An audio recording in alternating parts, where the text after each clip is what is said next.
Sarkozy, étant président en France, on lui a condamné.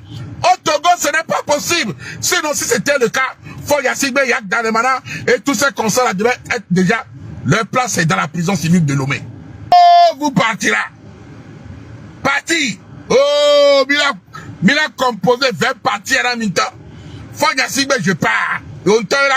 Une fois encore, bienvenue sur la chaîne. Si aujourd'hui est votre première fois sur ma chaîne, je vous fais savoir que ici je partage toutes les vidéos concernant tout ce qui se passe ici au Togo. Et si vous êtes ici pour la première fois et vous aimez les choses comme ça, faut pas oublier de vous abonner. Et aussi, faut toujours partager la vidéo avec vos amis. Et le plus important, écrivez ce que vous pensez sur la vidéo dans le commentaire. Les bifonams de la famille. J'espère bien. Bifonam se serré. J'espère que Togo Tok que mes fonds se serré. Allons d'accord. Bon. Bonjour la famille. Je sais que je vous ai manqué. Vous aussi vous m'avez manqué. Mais bon, par la grâce de Dieu, le Moro Naba, le roi des Moussi, le Lolo Pachanga, le Bazooka Faya, l'homme qui met sa bouche dans tout, va super bien. La famille. Aujourd'hui, j'aimerais m'adresser au peuple togolais. J'aimerais m'adresser au gouvernement togolais. J'aimerais m'adresser plus précisément à monsieur le procureur. Je voudrais profiter aussi de l'occasion pour m'adresser à monsieur Robert Doucet. Le monsieur que tous les Togolais ont surnommé le Togo va bien. Papa dans le Togo va bien. Depuis votre participation à l'ONU, vous aviez tenu des propos mensongers. Vous avez tenu des propos qui ne sont pas justes. Vous avez menti au nom du peuple. Vous avez trompé le monde. Vous avez voulu faire croire au monde entier que le Togo va bien. Le Togo va très mal, sur tous les plans. Que ce soit sur le plan économique, le plan politique, le plan médical, le plan social, le plan de la justice, le Togo va super mal. Le pays ne va du tout pas bien. Vous êtes bel et bien conscient, en âme et conscience, que vous êtes un menteur, que vous avez menti. Oui, monsieur le ministre des Affaires étrangères, sans vous mentir, vous êtes un menteur. Le Togo va très mal. Quand nous prenons la population de Haotoué, qui n'ont pas accès à l'eau potable, quand nous prenons la population d'Afanya, où l'école, les enfants fréquentent avec les serpents et les lézards, ils n'ont pas de banc pour s'asseoir, ils n'ont pas accès à l'eau potable, ils n'ont pas accès aux soins médicaux. Mais pourtant, vous avez dit que le Togo va bien. Alors si le Togo va bien, pourquoi vous, monsieur Robert Doucet, pourquoi vos enfants n'ont-ils pas été à l'école à Afanya? Pourquoi vous n'envoyez pas vos enfants aller étudier à Kara si le Togo va bien?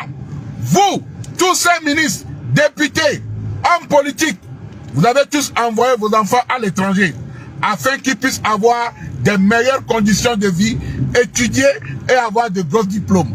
Mais le peuple togolais que vous pillez, vous les avez laissés dans la misère, dans la souffrance, sans eau, sans école, sans internet, sans électricité. Le peuple souffre. À ma grande surprise, vous êtes parti vous asseoir devant le monde entier et mentir que le Togo va bien. Oh, monsieur le ministre, vous êtes sûr que le Togo va bien? Non. Moi, perso, le Togo ne va du tout pas bien. Le Togo va très mal. Et vous le savez. Mais je vais revenir dessus. J'aimerais m'adresser aujourd'hui à monsieur le procureur de la République. Monsieur le procureur de la République, franchement, vous avez la tête, mais vous ne réfléchissez pas avec la tête. Vous savez pourquoi? Parce qu'il y a de cela quelques jours, vous avez vu le procureur de la République de la Côte d'Ivoire qui avait fait une sortie et a tenu des propos, même chose, copie-coller de ce que vous êtes venu dire sur la toile. Aujourd'hui, vous menacez le peuple. Vous faites tout pour nous interdire de parler. pour interdire à la population de parler. Vous passez par tous les moyens pour fermer nos bouches. Pensez-vous que cela va-t-il réussir pour vous? C'était juste une question. Vous pensiez que vous allez nous faire taire? Le pensiez-vous vraiment? Que vous allez nous faire taire? Vous pensiez vraiment que vous allez nous faire taire? Ici, d'abord on va écouter vos propos. Et je vais les décortiquer avant d'aller travailler. Écoutez, monsieur le procureur. En réalité, la loi nous oblige. La loi nous oblige à être tous désormais avertis. Oui, nous sommes avertis. Et désormais, quiconque produira, reproduira, publiera, en fait, partagera des contenus qui sortent du cadre légal en vigueur sera l'objet de poursuites. C'est là-bas qu'on vous voit. Il y a le vrai problème du pays. Tu es là, en tant que procureur, ton collègue magistrat de Sokodé, le magistrat de Sokodé, qui a fait faux et usage de faux, en signant des actes de naissance au nom de ses collègues magistrats. Lui, tu ne l'as pas poursuivi, hein. Monsieur le procureur, ton collègue magistrat de la région centrale de Sokodé, qui a utilisé, a fait faux et usage de faux, en signant des actes de naissance, en faisant des actes de naissance, a signé au nom de ses autres collègues qui sont en congé, qui ne sont même pas au courant. Ça là, tu n'as pas vu pour poursuivre. C'est le problème des réseaux sociaux. C'est qui a commenté, qui a publié. Tu es malade. Monsieur le procureur, moi je te dis, tu es malade.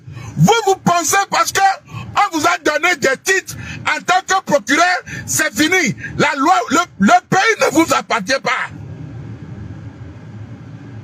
Abega, ce n'est pas parce que tu t'appelles un procureur que tu es au-dessus de la loi. Le président de la République est en train de nous tuer. Tu ne l'as pas arrêté. Les ministres sont en train de voler les biens publics. Tu ne l'as pas arrêté. Les députés détournent les fonds sociaux. Tu ne l'as pas poursuivi. C'est celui qui fait commentaire qui est ta priorité aujourd'hui. Tu ne vois pas que dans ta tête là, il y a de l'eau. Procureur, tu ne vois pas que dans ta tête là, tu es un incervelé. Vous êtes des salopards. Vous êtes que des margouillards. Le peuple souffre. Les gens n'ont pas accès à l'eau potable. Regarde comment ce pays galère. Ça là. Regarde.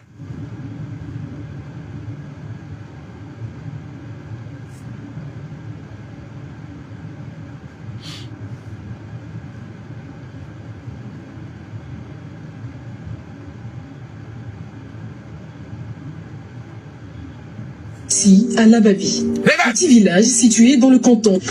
C'est le quotidien ici, à Labavi. Petit village situé dans le canton de Batopé, à plus de 47 km de Lomé. Batopé à 45 km de Lomé. Les gens n'ont pas accès à l'eau potable. Batopé à 45 km de Lomé. Ce qui veut dire que tu ne vas même pas faire 1 heure de route. C'est-à-dire que tu quittes Lomé pour Batopé, tu ne feras même pas 1 heure de route. En tant que procureur, tu n'as pas demandé pourquoi la population de Batopé n'a pas accès à l'eau potable. C'est le problème des réseaux sociaux qui est ton actualité. Mais tout ça pourquoi? Parce que vous aviez peur des réseaux sociaux. Parce que vous avez peur que grâce à ces réseaux sociaux aujourd'hui, vous avez une forte chance que le régime peut tomber à tout moment. Donc qu'est-ce qu'il faut faire? Il faut les opprimer. Il faut les restreindre. Il faut leur fermer la bouche. Il faut utiliser la dictature. Aujourd'hui, les avocats n'ont plus leur valeur d'avocat. Le procureur ne respecte pas la loi. Le juge ne respecte pas la loi. Le juge est prêt à écouter un ministre au lieu d'appliquer les règles dans les bonnes conditions de la justice. Une justice doit être autonome et ne doit pas dépendre de la politique. Vous avez juré pour ça. On vous a mis vos vêtements pour ça. Mais aujourd'hui, un juge a été nommé par qui? Par le président de la République. Donc, même quand le président tue, assassine le peuple, le juge ne peut rien le faire. Vous avez vu Sarkozy, étant président en France, on lui a condamné. Au Togo, ce n'est pas possible. Sinon, si c'était le cas, Foyasigbe, Yak Dalemana et tous ces concerts devaient être déjà, leur place est dans la prison civile de Lomé. Et tout ça, leur place, c'est à la prison civile de Lomé. Oui. Écoutons. 47 km de Lomé. Les sécheresses, la rareté ou l'irrégularité des pluies, ou simplement les changements climatiques, constituent une menace grave pour l'accès à l'eau potable de la population, en particulier les enfants. Une situation qui entrave considérablement la réalisation de leurs droits fondamentaux. Au Togo, le droit de chaque enfant à une... En tant que procureur, tu n'es pas au courant ou bien tu ne vas pas me dire que tu ne sais pas avoir accès à l'eau potable est un grand fondamental pour un enfant. Boire de l'eau, l'eau c'est la vie. À 45 minutes de Lomé, les gens n'ont pas accès à l'eau. 45 minutes de Lomé, les gens n'ont pas accès à l'eau. De qualité, en quantité suffisante et accessible pour assurer sa survie et son développement est reconnue. Mais à l'Abavi, l'eau est une denrée rare, pourtant essentielle à la satisfaction des besoins au quotidien. Regardez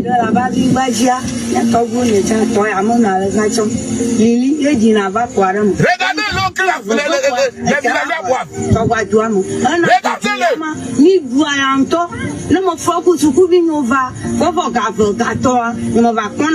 La pénurie d'eau dans cette localité rurale du Togo a détérioré les conditions de vie des enfants. Et même quand les habitants arrivent à en trouver, cette eau est impropre à la consommation et représente d'énormes risques de maladies hydriques et de malnutrition, compromettant la santé et le bien-être des enfants. Les changements climatiques, ajoutés à l'action de l'homme, ont profondément dégradé l'accès à l'eau potable à l'Abavi. En ce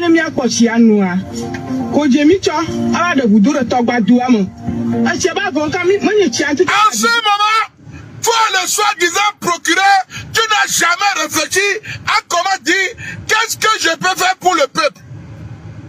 Qu'est-ce que je peux faire pour que ce peuple puisse avoir accès à l'eau potable. Là, ce n'est pas ton intérêt. Tagbo Kuno, Vana Avalem.